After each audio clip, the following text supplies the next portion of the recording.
My name is Vince Carter, and welcome to the VC3 podcast.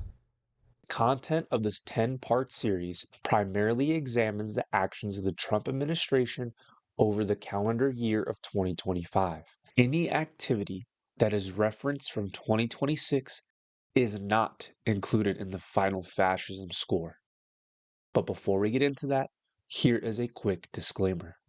This video does not reflect my personal political views, nor does it advocate for or against any political party, ideology, or individual office holder in the U.S.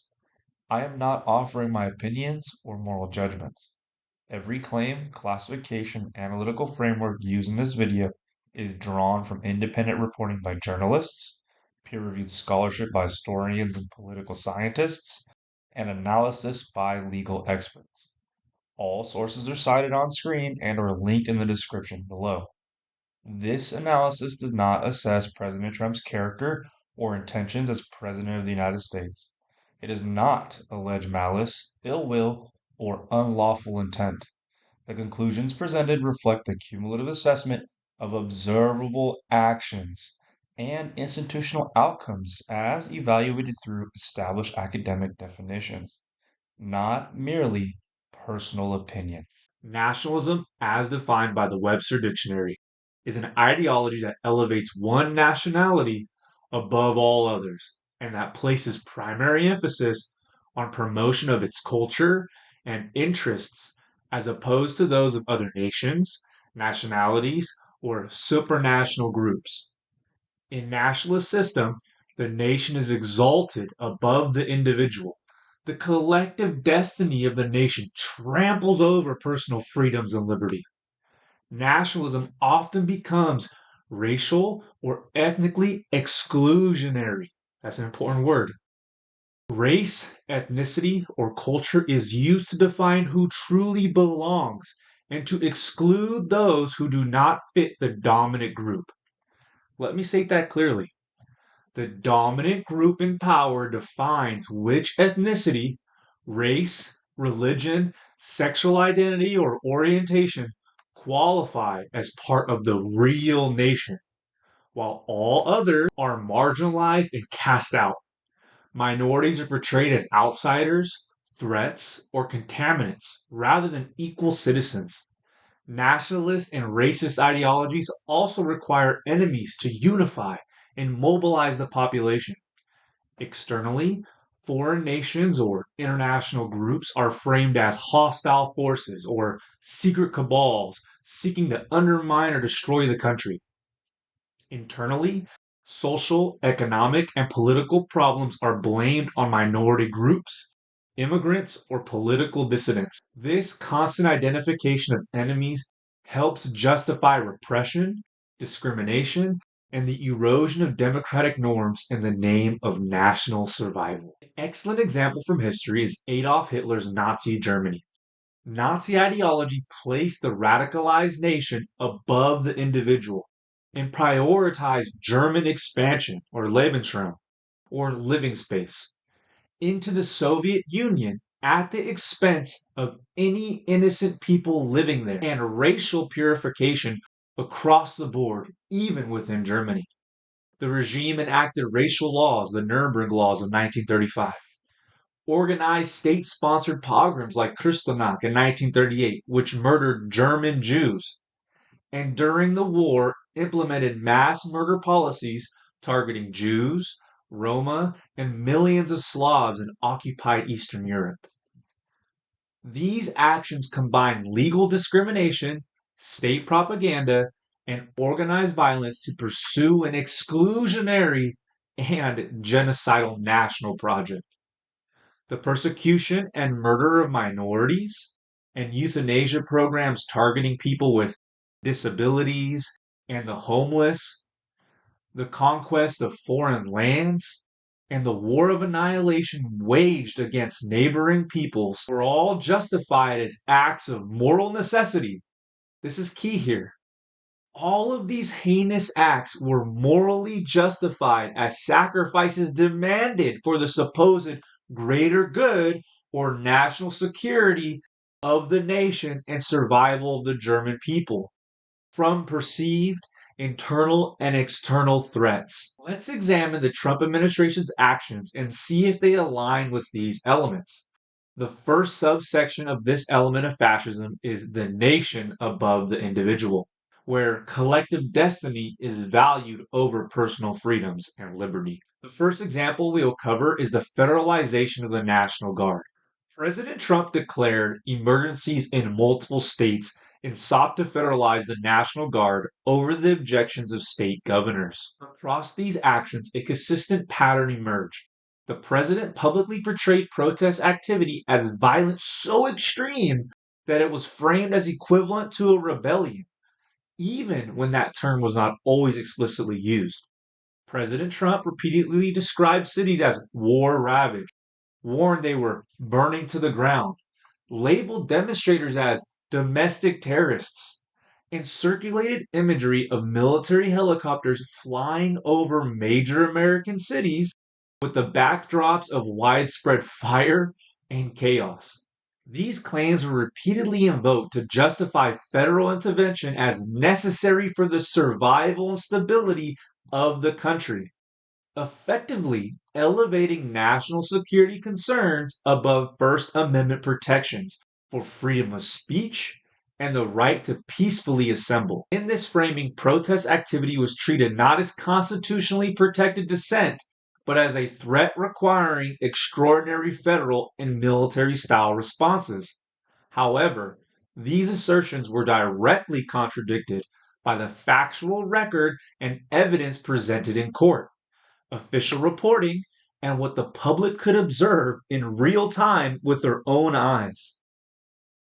Courts repeatedly found no legal or factual basis for characterizing these situations as insurrections or rebellions or threats that these cities were going to burn down to the ground.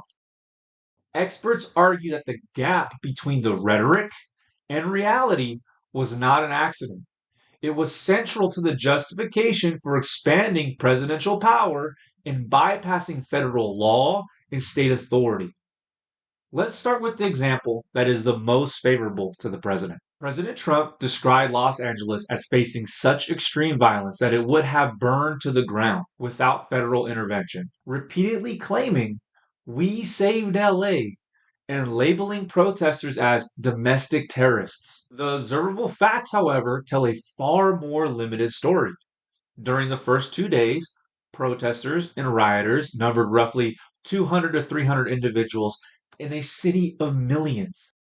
And after the third day of protests, and following the activation of the National Guard, crowds grew to over 1,000 people. And serious violence did occur, including concrete bricks being thrown at federal law enforcement and ICE agents. During the first day, protesters and rioters combined was somewhere around 350 individuals.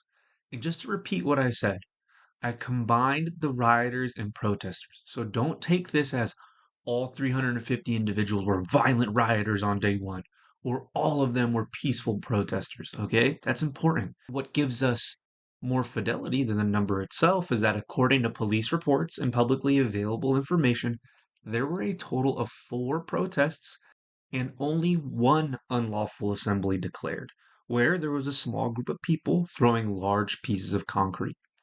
That small group was hostile to ICE undoubtedly, but protests were overwhelmingly peaceful, even if those protesters weren't kumbaya with ICE. Day 2 saw an increase to around 600, 700 people protesting and rioting combined. Again, there was only one unlawful assembly declared. There was undoubtedly an uptick in violent rioters, but the majority of people on day 2 demonstrated peacefully. Now we get to day 3 where things change. On day 3, crowds grew to 1,500 to 2,000 people, with 4 unlawful assemblies being declared and 10 traffic advisories being issued. Serious violence did occur, including concrete bricks being rained down at federal law enforcement and agents on the freeway.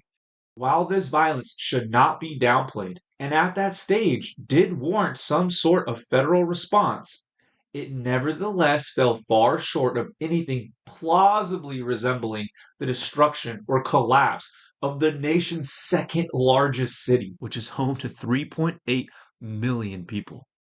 And if you just take a look at a map, you can instantly see how these riots never legitimately threatened the entire city of Los Angeles. The court did find that violence had reached a level where the president was unable to carry out the laws of the United States through regular forces. Therefore, according to federal law, federal intervention at that point was legal. But even with that serious finding, District Judge Charles Breyer later ruled that Trump's deployment of the California National Guard went on to violate the Posse Comitatus Act. Task Force 51 was briefed on the 12 prohibited law enforcement functions. So these are illegal and prohibited by the Posse Comitatus Act. Yet, the items in red were verbally briefed as having a constitutional exception. Yeah. This order to violate the Posse Comitatus Act came, quote, all the way from the top of the Department of Defense down to Task Force 51, unquote.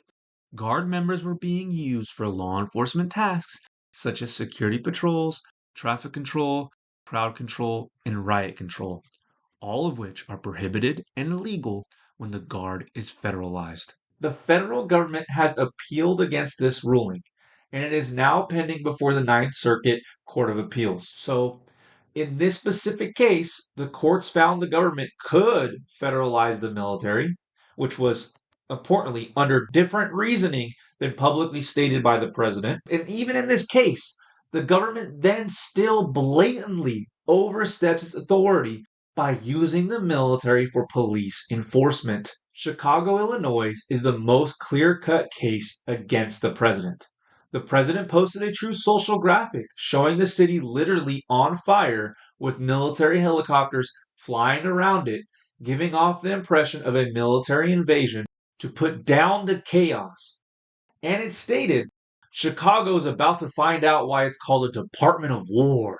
The Seventh Circuit Court of Appeals rejected all of this.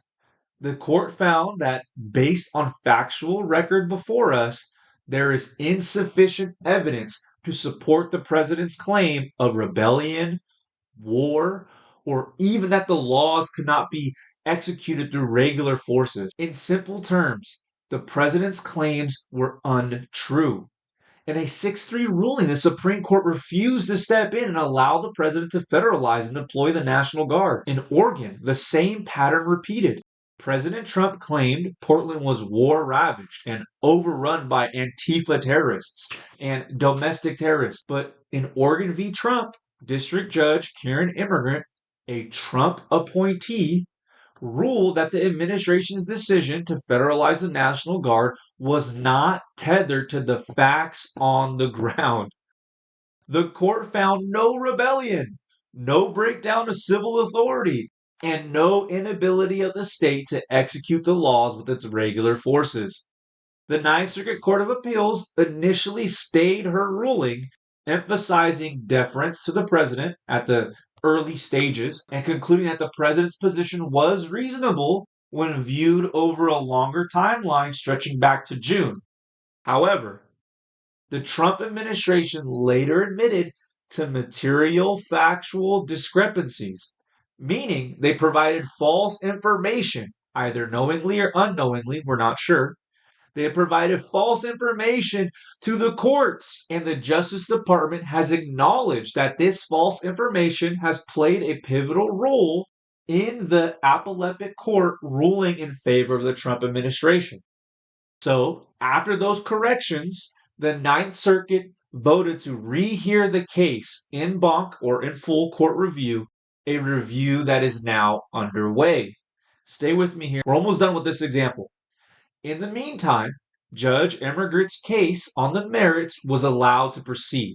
And once again, she found that the Trump administration's claims of rebellion, or even that the laws could not be carried out, were not supported by the factual record. In Washington, D.C., President Trump stated that he would rescue our nation's capital from crime, bloodshed, bedlam, and squalor, and worse, and declared that we're going to take back our capital, creating an existential framing of imminent disorder and destruction. U.S. District Judge Giacobbe ruled that President Trump's deployment of more than 2,000 National Guard troops for general crime deterrence purposes was unlawful, finding that the administration had not demonstrated the legal conditions necessary for such a deployment. Judge Cobb ordered the deployment to end, concluding that the government's justification did not meet the applicable legal standards. That ruling, however, was stayed on appeal by the U.S. Court of Appeals for D.C. Circuit, which is allowing the National Guard deployment to continue while the case is waiting for a final ruling on the merits. Taken together, these actions reflect what many scholars and democracy experts identify as a classic nationalist tactic, exaggerating or misrepresenting internal threats to portray the nation as under siege, explicitly placing national security above fundamental civil liberties, most notably the First Amendment right to peacefully assemble, and framing extraordinary government action as both necessary and patriotic. When the President of the United States goes on national television and equates protests with rebellion or war, and then describes the streets as filled with domestic terrorists, or claims that major American cities are burning to the ground, yet observable reality and judicial findings later establish that these claims are all false, the result is a manufactured emergency. These manufactured crises place government power above individual liberty, subordinate the First Amendment right to peaceful assembly, and are used to justify the expansion of sweeping presidential and military power that would otherwise be unlawful or unacceptable in our functioning democracy. Our founders were deeply fearful of a standing army being used against the people to deny them their personal liberties. They remembered how the British Army was used in the colonies to crush dissent. That is why they structured the militia, now the National Guard, with strict guardrails.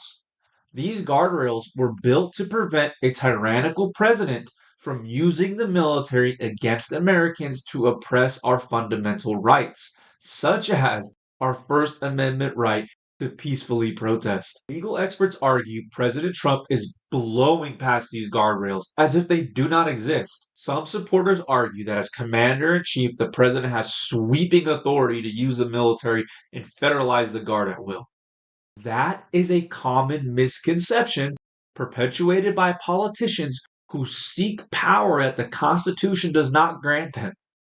Congress, not the president, holds the constitutional power to call forth the militia in cases of rebellion or invasion, and Congress has delegated limited authority through Title 10 U.S. Code 12406 under strict conditions. The Guard can be federalized domestically only if one of these three prongs is true: invasion, insurrection or rebellion, or the president is unable to enforce federal law with regular forces. In 3 out of the 4 deployments, the courts have found those conditions were not met and rejected the administration's claims. Additionally, there wasn't a single case in which the court found that there was a rebellion, or that cities were being burned to the ground, or that Antifa terrorists were attempting to overthrow the government. Matter of fact, the government didn't even argue that last part in court. Which brings us full circle. The courts have confirmed what we could all plainly see with our own eyes and rejected most of the president's claims. The next example we'll be examining is the executive order prosecuting burning the flag. President Trump issued executive order prosecuting burning of the American flag, directing the Attorney General to prioritize enforcement to the fullest extent possible of any criminal or civil laws connected to the acts of flag desecration. In plain English, the DOJ is now being told to investigate anyone who burns a U.S. flag and search for any other possible offense, no matter how minor, to prosecute them. Experts argue it's a backdoor strategy to punish protected speech without directly banning it because it's for the good of the nation. Additionally, legal experts warn that this executive order is an attempt to sidestep the First Amendment. The Supreme Court has already ruled twice in Texas v. Johnson 1989 and United States v. Eichmann 1990 that flag burning is protected speech and the government cannot outlaw it, cannot criminalize it, and cannot punish people for expressing political dissent through it. Directing law enforcement to hunt for unrelated offenses because someone engaged in protected expression is not neutral enforcement. It's intimidation designed to chill speech. If a president can punish expression indirectly, constitutional protections become meaningless in practice, and the state or the government becomes more important than our fundamental rights.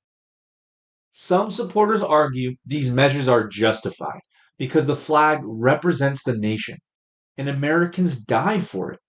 But service members did not die for a piece of cloth. They died for the constitutional values the flag symbolizes, most notably the First Amendment. This executive order reverses that relationship by placing the symbol above the Constitution itself. Protecting the flag at the expense of free speech does not honor the sacrifice. It undermines the very freedoms members of the armed forces fought and died to defend, elevating the nation or the country and the government above fundamental individual rights. Others contend the law does not violate the First Amendment because it does not explicitly criminalize flag burning. But if the government employs every available legal tool to deter, punish, or chill that act, like the burning of the flag, then that distinction is meaningless. A policy that suppresses protected expression in practice is functionally no different than a formal ban.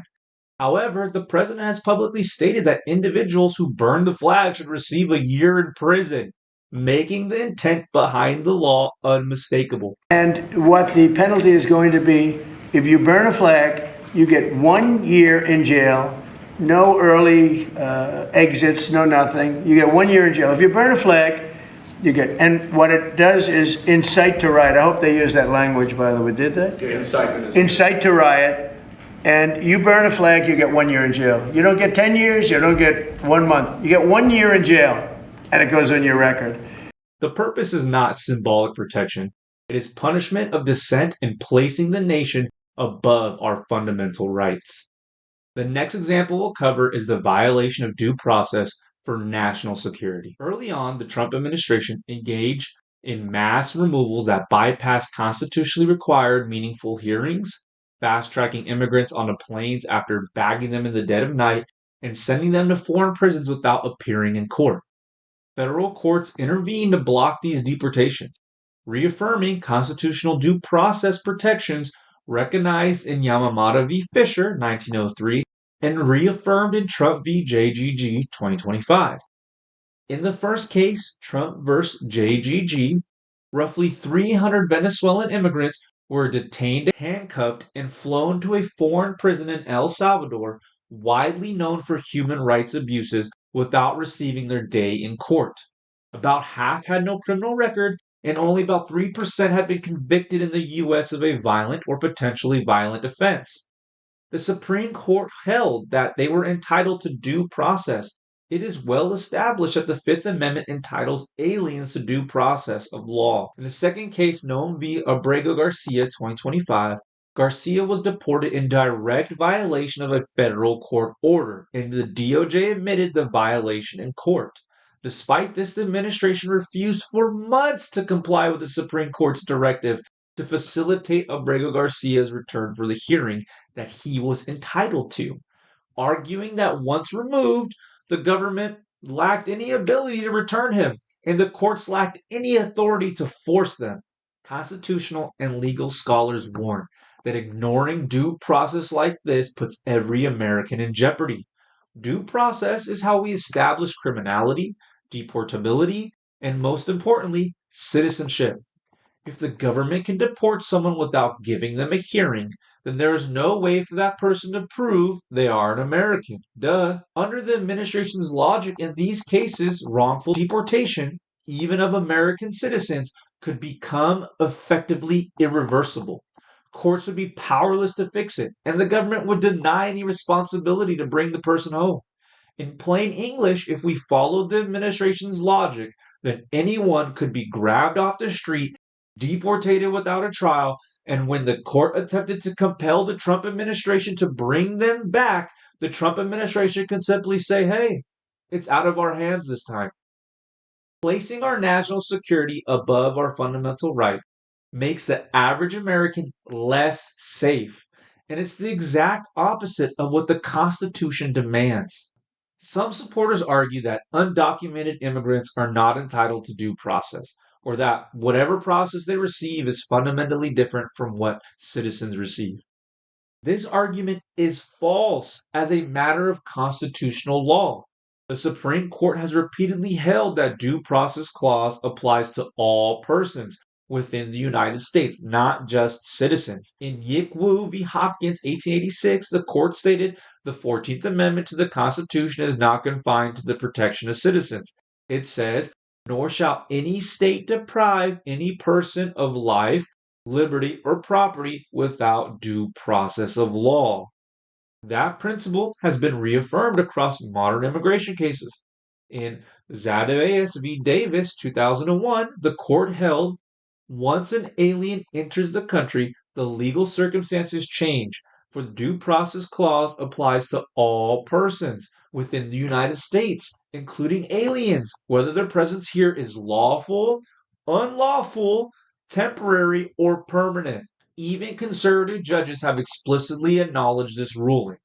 Writing for the court in Reno v. Flores, 1993, Anton Scalia stated, it is well established that the Fifth Amendment entitles aliens to due process of law in deportation proceedings. Undocumented immigrants may not have the same substantive rights as citizens, such as voting or permanent residence, but they do have procedural due process rights, including notice, a fair hearing, and individualized adjudication.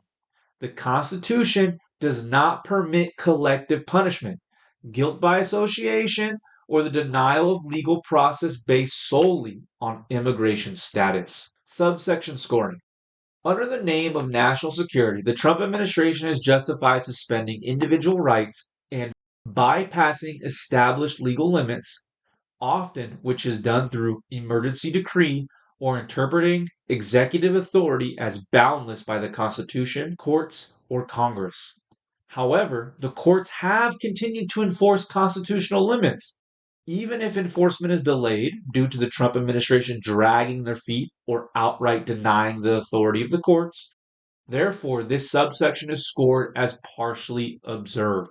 The next subsection of fascism we'll discuss is exclusionary ethnic and racial identity, where the nation is defined by the dominant ethnic, racial, cultural, or religious group. The first example of this subsection we'll discuss is the Trump administration's rhetoric on immigrants, Western culture, and religion. Experts on authoritarianism argue a common early warning sign of authoritarian movements is defining the nation around a dominant racial, ethnic, or religious identity while casting others as outsiders or threats.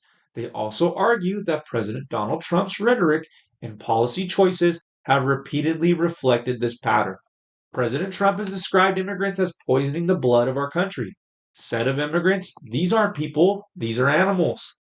And claimed that immigrants are bringing drugs, bringing crime, and they're rapists, and some, I assume, are good people. This language frames immigration not as a policy challenge, but as a hostile force, an internal and external invasion threatening the nation's very existence. That worldview was later formalized and more pronounced at the federal level in the 2025 National Security Strategy, which warned that Europe faces the real and more stark prospect of civilizational erasure, argued that mass migration has weakened social cohesion, and questioned whether future generations in Europe would continue to uphold Western values at the core of transatlantic institutions merely because there's more immigrants. Immigration is explicitly linked to civilizational decline, sovereignty loss, and identity erosion, framed as an existential threat to the West. Senior Trump advisor Stephen Miller reinforced and intensified this worldview using explicitly combative and exclusionary language. Our lineage and our legacy hails back to Athens, to Rome, to Philadelphia, to Monticello. Our ancestors built the cities. They produced the art and architecture. They built the industry.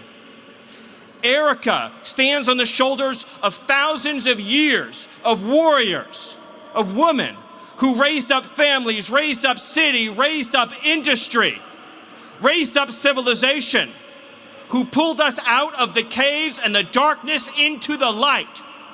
The light will defeat the dark. And to those trying to incite violence against us, those trying to foment hatred against us, what do you have? You have nothing. You are nothing. You are wickedness, you are jealousy, you are envy, you are hatred. You are nothing. You can build nothing. You can produce nothing. You can create nothing. We are the ones who build. We are the ones who create. We are the ones who lift up humanity. You have no idea the dragon you have awakened. You have no idea how determined we will be to save this civilization, to save the West, to save this republic. Because our children are strong, and our grandchildren will be strong, and our children's children's children will be strong. And what will you leave behind? Nothing, nothing. To our enemies, you have nothing to give, you have nothing to offer, you have nothing to share, but bitterness. We have beauty, we have light, we have goodness, we have determination, we have vision, we have strength. We built the world that we inhabit now, generation by generation, and we will defend this world. We will defend goodness, we will defend light, we will defend virtue. You cannot terrify us, you cannot frighten us, you cannot threaten us, because we are on the side of goodness, we are on the side of God. Elsewhere, Miller has argued that the United States has a right to preserve our country's culture and identity, defending restrictive immigration policies as necessary to protect American culture and enforce assimilation. Historically, authoritarian and fascist movements have sought to co-opt conservative religious communities by promising to protect their faith, elevate it as central to national identity, or grant it preferential status over other religions. Just look at Italy and the Catholic Church, or Nazism and Christianity as some examples. This transforms religious identity into a political tool, aligning faith with government power and redefining citizenship around belief rather than equal rights. On religion, President Trump has repeatedly elevated Christianity as foundational to the nation, stating we're going to protect Christianity and warning that Christianity is under tremendous siege. At the same time, he has made sweeping statements about Islam, including, "I think Islam hates us." This framing has moved beyond rhetoric into policy. In 2025, the Trump administration created a federal anti-Christian bias task force, explicitly directing the machinery of the government to protect Christianity as a uniquely threatened faith, while establishing no protections for the other religions. In recent remarks surrounding U.S. military actions against a terrorist group in Niger, President Trump framed the strikes in moral and religious terms, emphasizing the persecution of Christians. While protecting religious minorities is a morally compelling concern, the U.S. military and the president do not take an oath to defend a particular faith. They swear an oath to uphold and defend the Constitution. When leaders define the nation through a singular culture or religious identity, pluralism erodes and equal citizenship weakens. When immigrants are described as poison, animals, or invaders, it becomes easier to justify stripping rights, normalizing exclusion, and using excessive force. When the nation is framed as inherently Western or Christian, non-Western, and non-Christian communities are cast out as culturally incompatible rather than as full members of society. Taking together this rhetoric and policy, narrow national identity along racial, cultural, and religious lines, and reinforce a worldview in which cultural, religious, and civilizational belonging outweigh equal citizenship. Rather than treating religious freedom as a neutral and universal, one faith is elevated as foundational to the nation while others are positioned as suspect. A pattern historically associated with authoritarian and fascist movements seeking to gain mass loyalty. Those who fall outside the definition cease to be neighbors or others with different opinions and are recast as eternal enemies that must be defeated and destroyed. That framing corrodes pluralism, hardens social divisions, fuels extremism, and provides moral cover for leaders to centralize power in the name of protecting the true nation. Some supporters argue this is merely cultural pride, religious protection, or border security. But if it were only security, the rhetoric would not describe immigrants as poison or animals or suggest all of Islam hates us. Genuine patriotism rooted in liberal democracy, it would not depend on portraying Western civilization as being under siege by internal enemies. Liberal democracies defend borders and traditions without redefining the nation in exclusionary cultural or religious terms. This does not mean that we have to abandon vetting, border security, or counterterrorism measures. That'd be stupid. It does not mean open borders or ignoring legitimate security risks, equally as stupid. But when national identity itself is framed as existentially threatened from within, the purpose is no longer protection, it is exclusion. When it comes to religion, the founders explicitly rejected establishing the United States as a Christian nation. They had every opportunity to declare Christianity the national religion, and they refused. They wrote the First Amendment to forbid the government from establishing a religion and to protect full religious freedom for everyone. If the Constitution itself isn't enough for you, here's some examples. In 1796, in the Barbary Treaty, the U.S. specifically stated in Article 11, as the government of the United States of America is not in any sense founded on the Christian religion, as it has in itself no character or enmity against the laws, religion, or tranquility of the Muslim men, and as the said states never have entered in any war or act of hostility against Mohammedan nation, it is declared by parties that no pretext arising from religious opinions shall ever produce an interruption of the harmony existing between the two countries. In 1982, Thomas Jefferson reflected in his autobiography on debates that took place decades earlier during the drafting and passage of Virginia's statute for religious freedom. During those deliberations, lawmakers rejected any attempt to explicitly name Christianity in the law. Jefferson wrote, "An amendment was proposed by inserting the word Jesus Christ, so that it should read, a departure from the plan of Jesus Christ, the holy author of our religion." That insertion was rejected by a great majority, in proof that they meant to comprehend within the mantle of protection the Jew and the Gentile, the Christian and the Mohammedan, the Hindu and the infidel of every denomination. This law later went on to inspire the First Amendment. Finally, in Joseph Story's commentaries on the Constitution written in 1833, which is highly respected as representing founder intent, Story wrote, "The real objective of the amendment was not to countenance, much less to advance Mohammedanism or Judaism or infidelity by prostrating Christianity, but to exclude all rivalry among Christian sects and to prevent any national ecclesiastical establishment which should give to a hierarchy the exclusive patronage of the national government. It thus cuts off the means of religious persecution.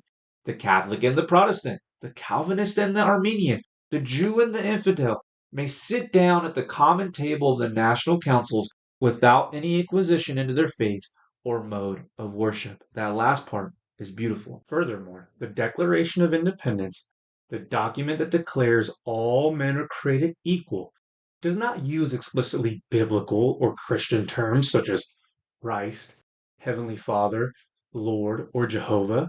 Instead, it relies on general philosophical language, invoking phrases like creator and the laws of nature and of nature's God. This language was intentional. It allowed the founders to claim universal legitimacy for unalienable and fundamental rights without grounding those rights in any single faith. While many of the founders were indeed deeply religious and culturally Christian, they were far from uniform in belief.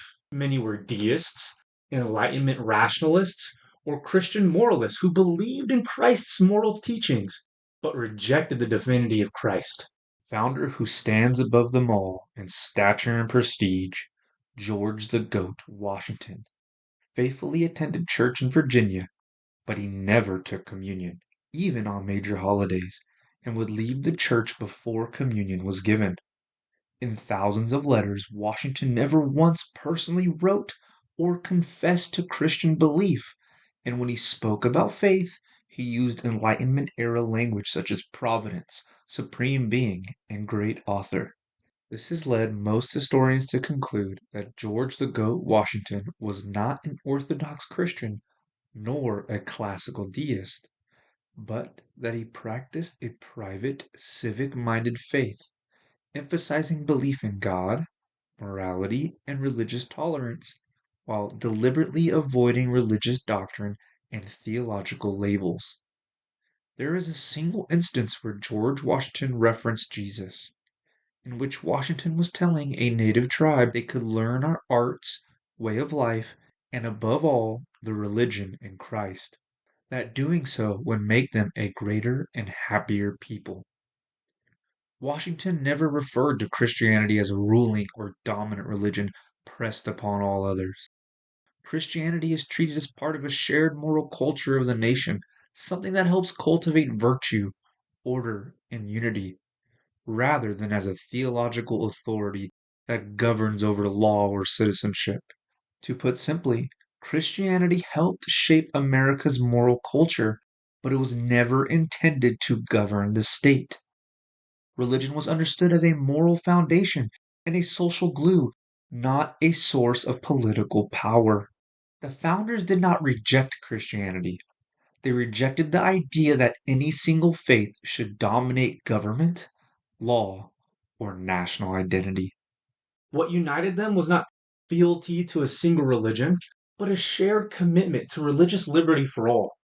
They sought to create a system that would protect all faiths from persecution, not elevate one above the rest. Having studied the devastating religious wars of Europe, the founders believed that government-backed religion would corrupt both the state and the church. For most of them, faith was a deeply personal matter, which the government had no business in.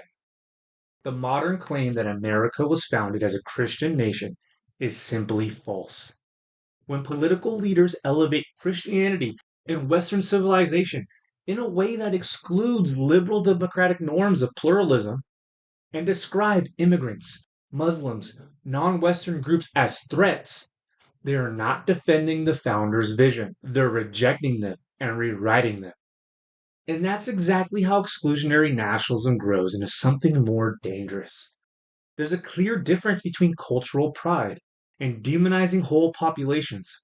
The pattern here isn't patriotism, it's the consistent elevation of one racial, cultural, and religious identity as the real America, with everyone else cast out as dangerous outsiders. History has shown that this way of defining the nation is more dangerous to democracy than the external threats it claims to defend against. The next example is a mashup of various policies which collectively punish and exclude immigrants.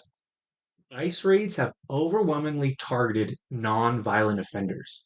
The federal government has renewed efforts to denaturalize immigrants who are already U.S. citizens. Legal asylum seekers are being denied their lawful scheduled hearings to plead their cases in court.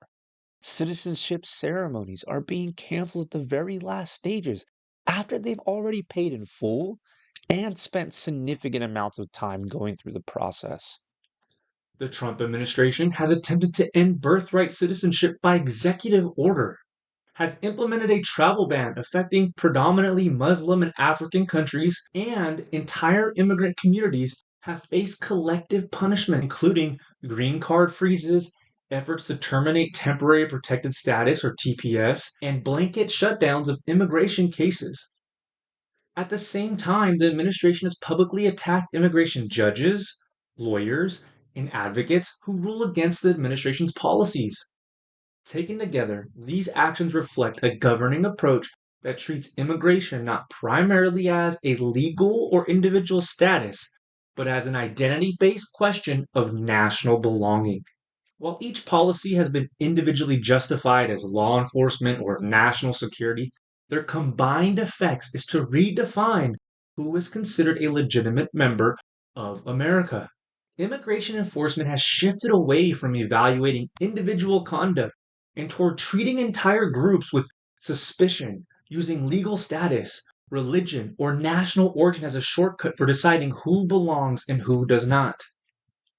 Normalizing identity-based enforcement weakens constitutional norms beyond immigration itself. When collective punishment and group-based suspicion are accepted in one area of law, they set precedents that can be extended elsewhere.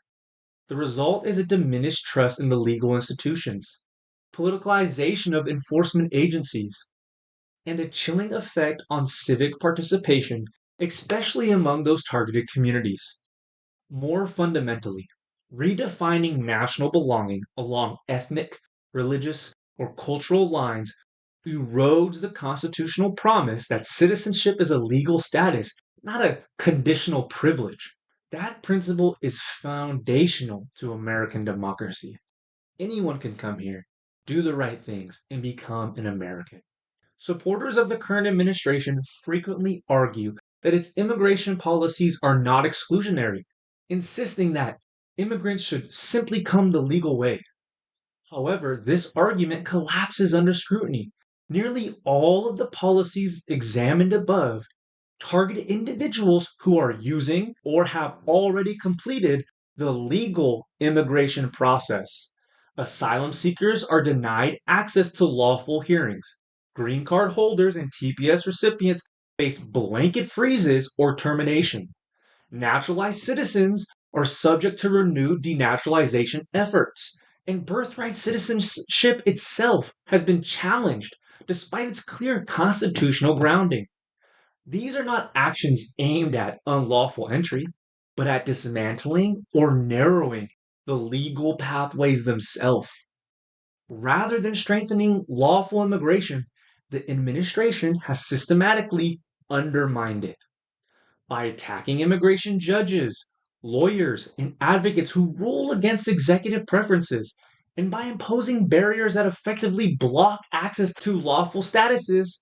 The government has transformed legality into a moving goalpost. The result is not enforcement of the law, but the punishment of those who have complied with it. In this context, come here legally functions less as a genuine policy principle and more as a political sales pitch, one that hides an exclusionary project that has the impact of redefining national belonging rather than enforcing neutral legal standards. Subsection scoring.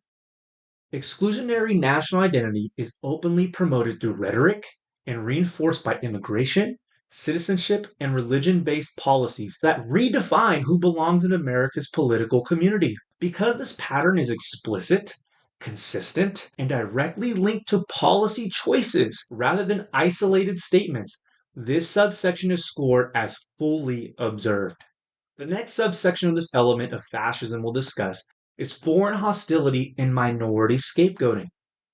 The Trump administration routinely blames immigrants for problems in America, particularly violence, public safety, and economic decline. President Trump has repeatedly claimed that immigrants are being sent to the United States, especially from Venezuela, that are criminals, drug smugglers, gang members, or individuals released from prisons and mental asylums. This rhetoric explicitly and implicitly frames immigrants as a primary cause or a root cause of rising violence and crime. In a more indirect but still consequential way, the Trump administration has also blamed immigrants for economic strain, including rising housing costs. This administration has repeatedly argued that immigrants are overrunning cities, overwhelming the local infrastructure, and creating scarcity in housing availability. This framing shifts responsibility for housing shortages away from the long-standing issues such as underbuilding, zoning restrictions, real estate speculations, big corporations buying up all of the housing, and pushes it onto a politically vulnerable minority population. Experts on authoritarianism and fascism argue that scapegoating entirely minority communities for the difficulties the entire country faces create significant problems. First, it creates public fear of immigrants, fostering an us versus them mentality that only divides our country and scapegoats the most vulnerable. Second, by framing immigrants as the primary drivers of crime and violence, authoritarian and fascist governments use this narrative to justify expanding government power and increasing oppression. Finally, by blaming immigrants for these issues, the real root causes of the problems are hidden from the public. That's key. And anger and frustration are conveniently redirected toward immigrants instead of the government who is responsible. Some supporters argue that President Trump isn't scapegoating, but rather that immigrants are the main reason for these issues. But when you look at the facts, these arguments don't hold up. Decades of data show that immigrants, both documented and undocumented, commit violent crime at lower rates than native-born Americans. A long-term, peer-reviewed study from 1990 to 2014, which examined data from all 50 states, asked the question, does undocumented immigration increase violent crime? It's a good question. And found that the results from models revealed that undocumented immigration does not increase violence. Rather, the relationship between undocumented immigration and violent crime is generally negative, although not significant in all specification. But I can hear you typing right now, screaming right now, Vince, that study's too old. It's from 2014. And you're absolutely right. Good thing I have another study. A 2024 study titled Crime and Victimization of the U.S.-Mexico Border, a comparison of legal residents, illegal residents, and native-born citizens, conducted by the National Institute of Justice, which is part of the Department of Justice, found that, in quote-unquote here, immigrants had less extensive criminal records than U.S.-born citizens, and that undocumented immigrants were less likely to have past violent offenses or property offenses compared to U.S.-born citizens and documented immigrants. This study specifically examined El Paso County, which is a major immigration hub. Of note here, to be fair, documented immigrants were more likely to have DUI offenses than undocumented immigrants or native-born citizens. You might be saying, well, Vince, that's one county in Texas. That's not large enough to reflect the entire country. And you know what? You'd be right. And this is why I love my viewers. You guys are smart. Well, again, luckily for us, we have more studies. Cato conducted a very recent study, the period from 2013 to 2022, using detailed crime data from the entire state of Texas. This study found that over, quote unquote, this study found that over 10-year period from 2013 to 2022, the homicide conviction rate in Texas for illegal immigrants was 2.2 per 100,000, compared to 3 per 100,000 for native-born Americans.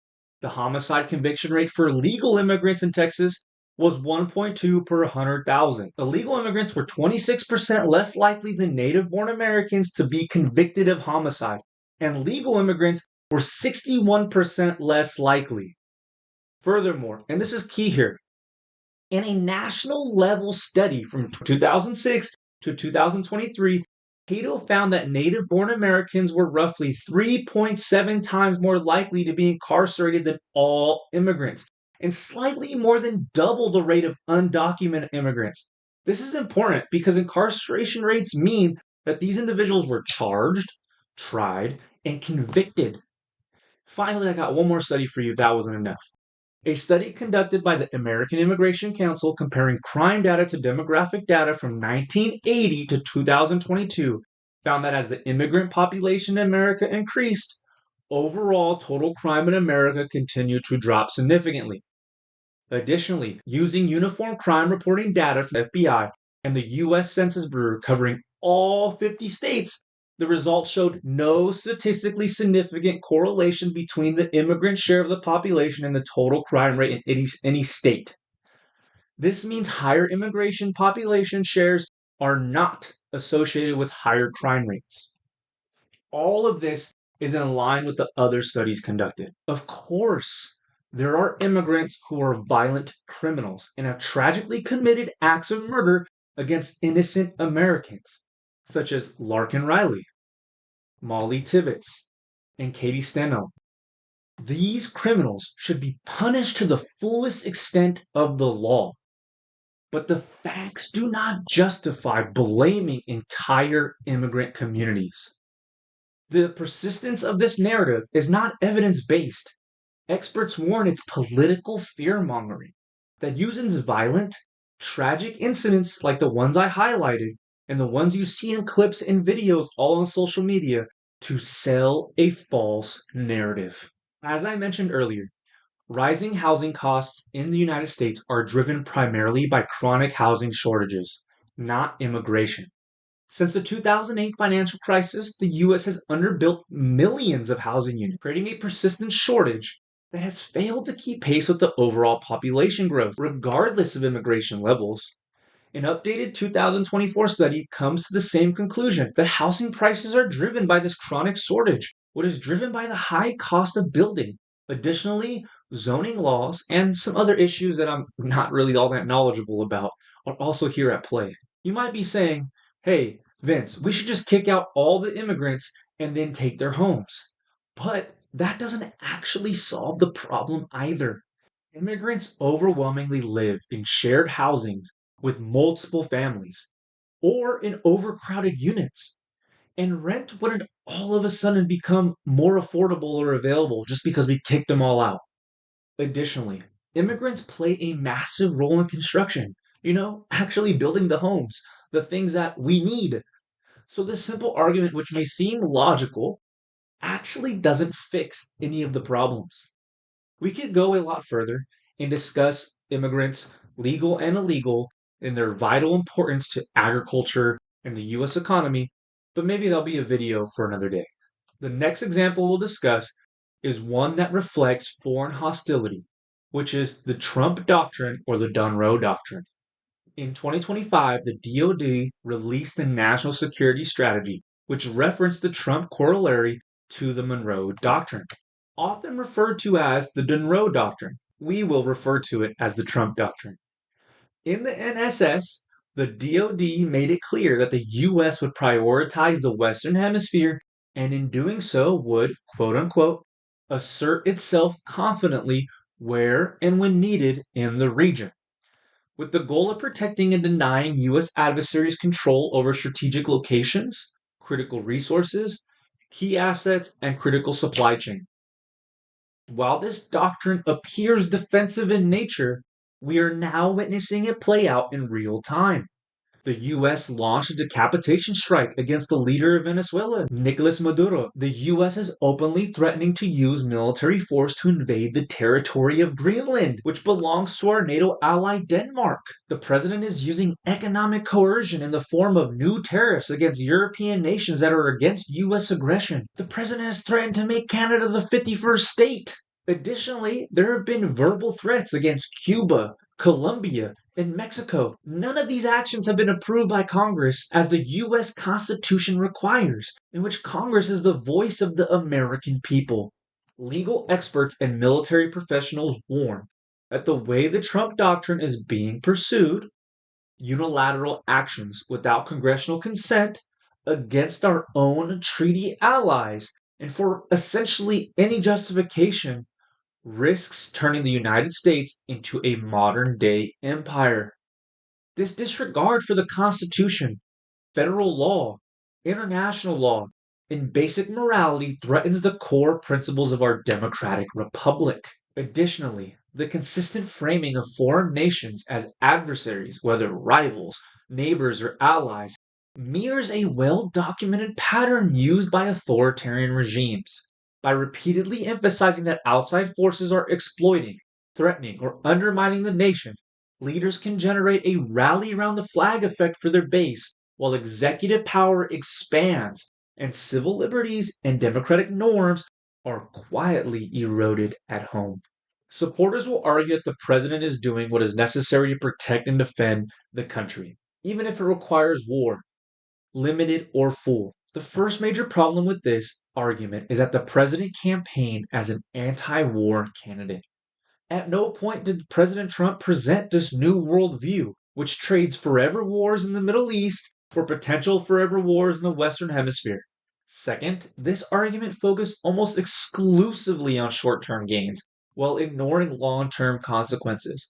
In the short term, seizing Greenland or pursuing regime change in Latin America may appear to strengthen the U.S. power. In the mid to long term, however, these actions could severely weaken the United States. As many Americans recognize during the 2024 election cycle, regime change operations carry a significant risk of becoming quagmires that drain U.S. resources, morale, treasure, and lives. It's far too early to declare mission accomplished. More critically, attacking or threatening a NATO ally would directly sabotage U.S. national security. NATO allies have supported the United States since the alliance's inception, fighting alongside us in multiple conflicts, including the deeply controversial war in Iraq. NATO invoked Article 5 and came to the defense of the United States after 9/11. Here's a list of how many deaths our allies have suffered coming to our defense. If the US were to attack a NATO ally, that same Article 5 would almost certainly be triggered, placing the United States in direct conflict with much of Europe and creating adversaries to both the East and the West. The amount of men and material we would lose all across Europe would be extraordinarily large, far outnumbering the cost and quality of equipment we lost in the pullout of Afghanistan. Experts warn that this persistent narrative, claiming foreign actors are out to destroy or exploit the United States and therefore must be confronted, is a common tactic used by authoritarian regimes who wish to expand their empire.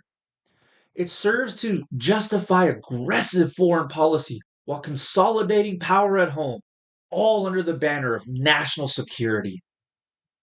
Subsection scoring. Minority groups are increasingly framed and treated as collective threats, leading to enforcement practices that weaken the principle of individualized due process.